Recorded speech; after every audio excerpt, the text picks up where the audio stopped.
حضرت عمر بن عبدالعزیز کا ارشاد ہے کہ اللہ جل کے ذکر میں زبان کا چلانا بہت اچھا ہے، اللہ کی نعمتوں کو غور و فکر کرنا افضل عبادت ہے۔ حضرت مغیث اسود رحمۃ اللہ مجلس میں بیٹھے ہوئے فرماتے کہ لوگوں قبرستان ہر روز جایا کرو تاکہ تم کو انجام کا خیال پیدا ہو، پھر اپنے دل میں اس منظر کو حاضر کرو کہ تم اللہ کے سامنے کھڑے ہو، پھر ایک جماعت کو جہنم میں لے جانے کا حکم ہوتا ہے، ایک جماعت جنت میں جاتی ہے۔ اپنے دلوں کو اس حال میں جذب کرو، اپنے بدن کو بھی وہیں حاضر جان لو، جہنم کو اپنے سامنے دیکھو، اس کے ہتھوڑوں کو، اس کی آگ کی قید خانوں کو اپنے سامنے لاؤ۔ اتنا فرماتے ہوئے داڑیں مار مار کر رونے لگ جاتے، یہاں تک بے ہوش ہو جاتے۔ حضرت مغیث اسود رحمۃ اللہ مجلس میں بیٹھے ہوتے، وہ فرماتے کہ لوگوں قبرستان ہر روز جایا کرو تاکہ تم کو انجام کا خیال پیدا ہو۔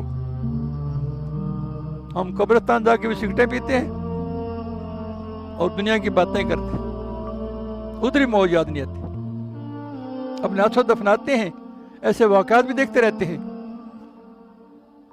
عذاب والے کوئی نہ کوئی نمونہ نظر آتا ہی رہتا ہے، پھر بھی نہیں غور و فکر کرتے۔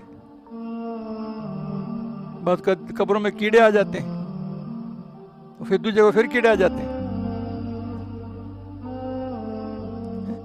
پھر کہتے ہیں گھروں قبرستان نہ بناؤ، یہاں تلاوت کرو، ذکر فکر کرو۔ ہم تو محفل نہیں کرتے، ہماری تو ایسی عقلیں ماری گئی، محفل نہیں کرتے، گھر نہ کرواتے ہیں نہ کرتے، شوق نہیں۔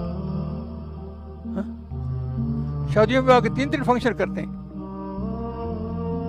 مہندی بھی کرتے ہیں، ڈانس بھی سنتے ہیں، پتہ نہیں کیا کیا کرتے ہیں، دعوتیں بھی دیتے ہیں، وہ بھی کرتے ہیں، وہ بھی کرتے ہیں، ذکر نہیں کرتے نا۔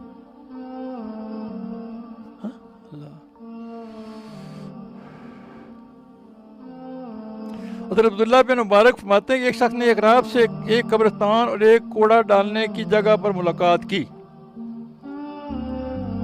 اور اس سے کہا، اے راہب تیرے پاس اس وقت 2 خزانے ہیں، ایک خزانہ لوگوں کا یعنی قبرستان، ایک خزانہ مال کا یعنی کوڑا کرکٹ پخانہ، پیشاب ڈالنے کی جگہ۔ خزانہ مال، اس کو کیا کہا؟ کوڑا کرکٹ پخانہ، پیشاب ڈالنے کی جگہ فرمایا، ایک خزانہ لوگوں یہ قبرستان کا۔ حضرت عبداللہ بن عمر رضی اللہ کھنڈرات پر جاتے، عمر فاروق کے بیٹے، عمر فاروق رضی اللہ کے بیٹے حضرت عبداللہ بن عمر رضی اللہ تعالیٰ عنہ کھنڈرات پر جاتے اور کسی ٹوٹے پھوٹے دروازے پر کھڑے رہ کر نہایت حسرت و افسوس کے ساتھ آواز نکالتے اور ماتے، اے اجڑے گھروں، تمہارے رہنے والے کہاں ہیں؟